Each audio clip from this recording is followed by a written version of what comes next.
I would like to introduce Deputy Incident Commander Rob Allen to go over current fire status. Rob? Good morning, everybody. Like Sarah was saying, we are in charge of several fires. I'll start kind of at the north and we'll work our way down and around. The Blankenship fire is north of us here along the Pacific Crest Trail in Agnes Creek. That's in monitor status. We've been keeping an eye on that. It doesn't look like it's going to cross Agnes Creek, so that's kind of one of our tripping points, and we'd have to take some action up there. We're looking at the Wolverine fire. That's been looking really good for the last few days, holding up on both our north end and our southern perimeters, where we've got it tied up into two natural breaks where there's a lot of rock and less fuel. The bulk of the action that's going on in the Wolverine fire right now is in the village of Holden at the remediation site.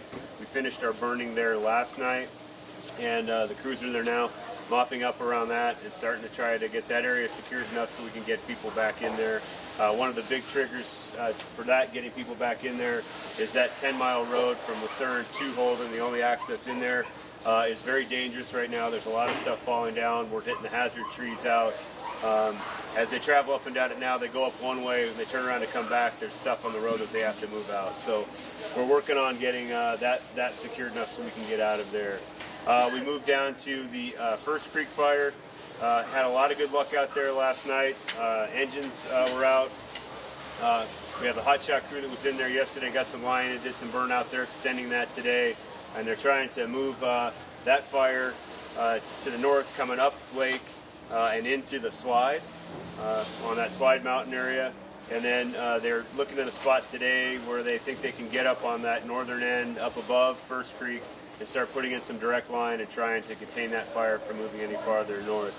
We were able to open up part of that road, the Lakeshore Drive, to some controlled traffic. Every couple hours we're letting people through so homeowners can get to their places above that area.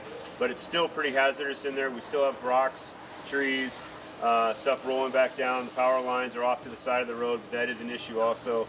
We have a lot of fire engines and stuff on the road, so we're trying to take that easy and keeping that open with some controls so that our folks are in a good spot while they're trying to work down there. Sarah mentioned that it's now the Chelan Complex. As we try to pull all those fires together to make it easier, they all burn together into one.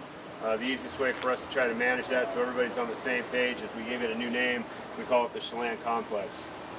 We've got that broken into what we take as several branches and then down to divisions, and that's where the crews are doing the work. But for our sake, this area here on the south end, which is kind of the break right about here where we're at here, is looking really good. We'll probably start calling some of that contained tonight. We've had engines in there, dozers put in some line, we did some burnout. That's looking really good.